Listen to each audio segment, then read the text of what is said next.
영화 컨택트의 포스터죠. 이 영화 다 보셨나요? 이 영화 정말 재밌어요. 이 SF 영화인데요. 이 영화에서는 외계인이 등장합니다.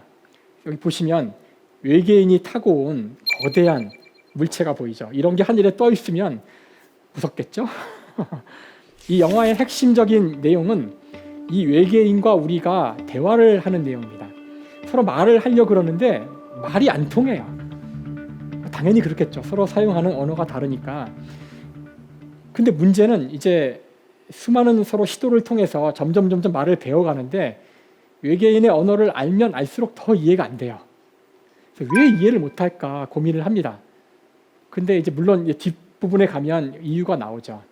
그 이유는 단순히 이 외계인들의 문법이 우리랑 좀 달라서 그런 게 아니라 외계인과 우리가 이 우주를 보는 물리적인 기본 틀 자체가 틀려서 그래요. 우리 인간은 현재만 볼 수 있습니다. 여러분 미래를 볼 수 없죠? 과거도 볼 수 없어요. 미래를 기억할 수 없습니다. 현재만 보고 있어요. 그래서 우리의 언어는 그렇게 만들어져 있습니다. 현재를 기술하는 언어로 돼 있어요. 과거, 미래는 시제를 사용합니다. 이 외계인은 과거와 미래를 다 볼 수 있어요. 그러니까 이 외계인 말에는 시제도 없고요. 미래를 다 아니까 예측한다 이런 말도 필요가 없어요. 그러니까 시공간을 보는 기준 자체가 다르기 때문에 서로 이해를 못했던 거예요. 아주 흥미로운 그런 영화죠. 그런데 이건 물론 이건 진짜 SF다 말이 될까 이런 생각을 하실 분들이 있겠지만 굉장히 물리적인 영화입니다. 이게 말이 되는 영화예요. 왜 말이 되냐면은 자 사과가 있다고 해봅시다. 제가 손을 놓으면 사과가 떨어질 거예요. 사과가 떨어지는 것에 대해서 그 물리학이 해줄 수 있는 이야기는 이게 어떻게 떨어지는지를 설명해줘요. F는 ma죠. 현재 사과는 여기 있지만 힘이 가해지니까 그 다음 순간 사과는 여기 있고 또 힘이 있으니까 철컥 이렇게 움직여간다고 기술을 하는 것이 미분 방정식을 통한 물리학의 전형적인 설명 방법이죠. 이것은 인간이 우주를 이해하는 방식이기도 해요. 매 순간 사과를 보면서 위치 변화를 볼 수 있으니까요.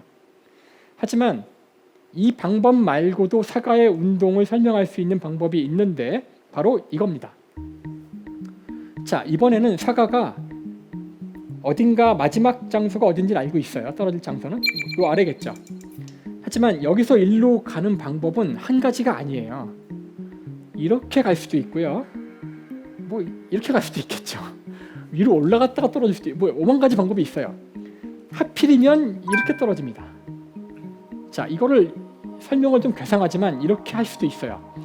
이 각각의 모든 궤도에 대해서 제가 아주 굉장히 괴상한 물리량을 보여드릴 텐데요. 너무 놀라지 마세요.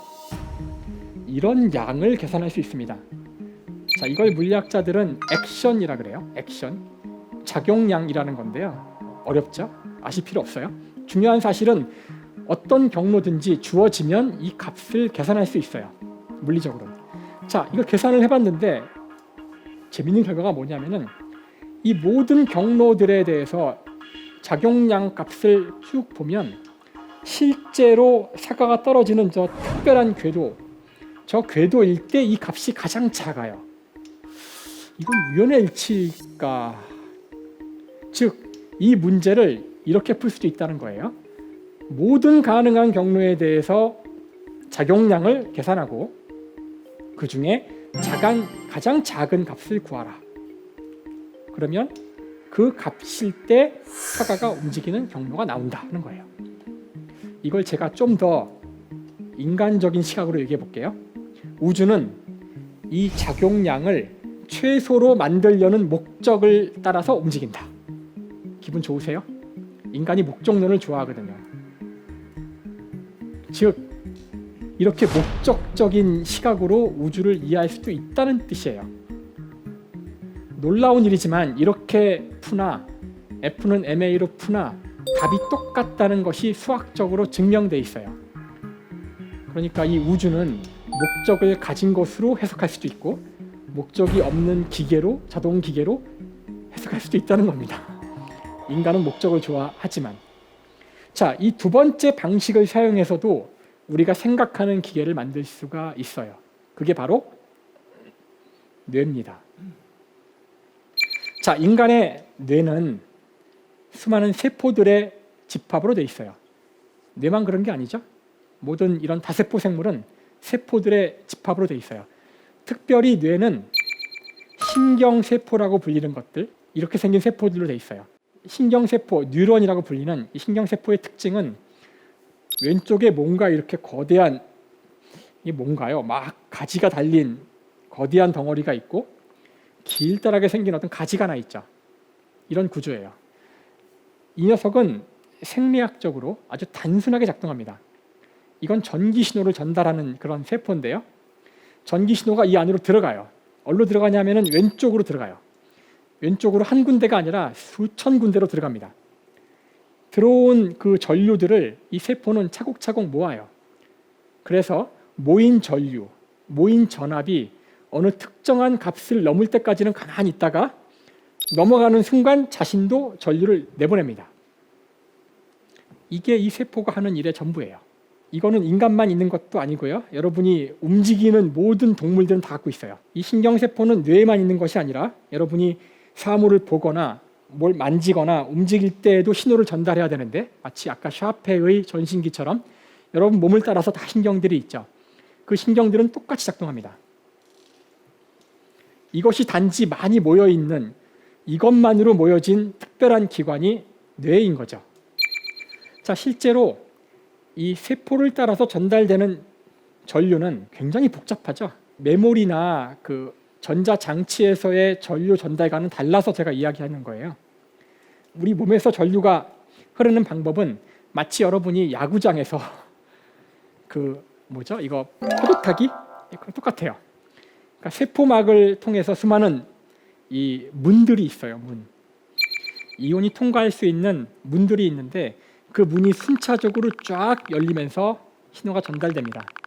그래서 이거는 사실 굉장히 느려요. 이 속도는. 그래서 여러분이 바늘로 이 발끝을 찌르면 바로 아는 건 아니고요. 약간의 시간의 차가 있습니다. 우리 물론 즉각이라고 느끼겠지만 이것에 비하면 전자장치들의 속도는 비속도죠. 중요한 것은 이렇게 전기 신호가 쫙 전달되는데요. 뉴런 보이시죠? 이 뉴런의 맨 마지막 끝까지 전달된 전기 신호는 이제 이웃한 다른 뉴런으로 넘어가야 되는데 정말 놀랍게도 거기에는 어떤 갭이 있어요. 이걸 제가 비유를 들자면은 전기 신호로 전달되는 거를 말을 타고 전달한다고 상상해 볼게요. 말을 타고 가다가 이제 이웃 세포로 가야 되는데 그 앞에는 강이 있는 거예요. 강에 가면 이제 말이 갈 수 없잖아요. 그러니까 배를 타고 가야 됩니다. 바로 이 둥그런 것들이 배예요. 배를 타고 이 강을 건넙니다. 이 강을 우리가 이 세포에서는 시냅스라고 불러요. 이거 왜 이럴까요? 그냥 바로 전기를 전달하면 되지 않을까요? 왜 배를 타죠? 그냥 다리 놓으면 되지 않을까요? 놀랍게도 바로 이것 때문에 우리가 학습을 하고 기억을 할 수 있습니다. 왜냐하면 이 강을 건너는 배의 개수는 일정하지가 않아서 많이 사용할수록 배가 많아져요. 사용하지 않으면 배가 사라집니다. 그래서 만약에 여러분이 사과를 처음 봤다고 해볼게요. 사과를 처음 보면 이걸 먹는 건지 알 수 없어요. 근데 먹어봤더니 맛있어요. 이제 사과와 맛있다는 두 개의 기억이 연결된 겁니다. 그 다음부터는 사과를 먹었더니 언제나 맛있어요. 그러면 사과와 맛있다는 두 개념을 연결하는 이 시냅스가 점점 강하게 되는 겁니다. 배가 많아지는 거죠. 자, 이제 이것이 충분히 강해지면 사과를 보기만 해도 배를 건너요. 사과를 보기만 해도 맛있다는 걸 압니다. 우리가 이것을 학습이라고도 하고 기억이라고도 하죠. 그래서 이렇게 할 수 있다면 학습할 수 있다는 뜻이죠. 이것이 지구상 모든 생명체가 학습하는 원리입니다. 자, 이제 인간은 머리가 좋으니까 이걸 그대로 따라하는 기계를 만들면 그 기계는 우리 인간과 같이 생각할 수 있지 않을까요? 그게 바로 신경망 회로입니다. 자, 왼쪽에 있는 사진은 뇌에 있는 신경세포들의 결합된 모습이에요. 요거를 그대로 옮긴 거죠. 오른쪽에 있는 그림에서 원들이 보이잖아요. 이 원이 바로 뉴런입니다. 직선들이 보이죠? 이 직선들이 시냅스입니다. 이 직선은 세기가 같지 않아요. 언제나 바꿀 수 있습니다. 그래서 왼쪽에서 오른쪽으로 전기 신호가 들어가고요. 하나의 뉴런으로 수많은 신호가 들어와서 그 신호가 얼마 이상 되면은 신호를 내보내죠. 그러니까 이 신경세포가 하는 거를 그대로 따라가게 만든 거예요. 물론 이 연결망이 지금은 단순하잖아요. 이 연결망을 인간의 뇌에 최대한 가깝게 만든 걸 우리가 딥러닝이라고 합니다. 알파고가 하는 거죠. 그 다음에 할 일은 처음에는 우리가 얘가 어떻게 작동할지 몰라요. 아까 사과와 맛있다를 연결시켰듯이 이게 알파고라면 바둑을 집어넣습니다. 수들을 집어넣어요. 신호를 보내서 결과를 봅니다. 그랬더니 졌어요. 그러면 신호를 바꿔요. 연결망을 바꿉니다. 또 더 봤더니 졌어요. 또 바꿔요. 언제까지 이 짓을 하느냐? 이길 때까지. 이기면 이게 좋은 거죠. 그 방향으로 가는 겁니다. 이게 바로 아까 제가 이야기한 작용량을 최소로 하는 목적을 놓고 그 목적에 따라 어떤 양을 최소로 만드는 그런 식으로 작동하는 우주도 하나의 우주 기술 방식이라고 그랬죠. 이것은 어떤 목표를 정해놓고 그것을 향해서 최선을 향해 만들어가는 학습을 시키는 이것도 하나의 우주의 작동 방식이에요. 이렇게 만들어진 생각하는 기계를 우리가 뇌라고 부릅니다.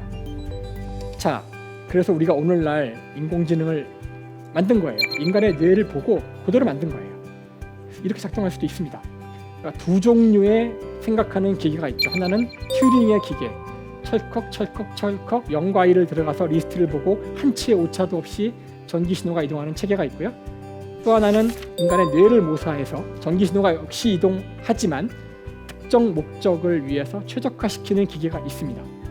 이 두 번째 기계는 인간과 사고방식이 같기 때문에 작동 방식이 인간과 굉장히 유사하게 행동할 수도 있어요. 그래서 모두가 두려워합니다. 그러니까 어느 날 인간이 그 기계의 지배를 받는 그런 때가 오는 게 아닌가. 터미네이터. 그렇죠? 물론 터미네이터가 뭐 빠른 시일 내에 올 것 같진 않고 더 큰 걱정은 이 터미네이터가 아니라 우리의 직업이 없어질까 걱정하는 거죠.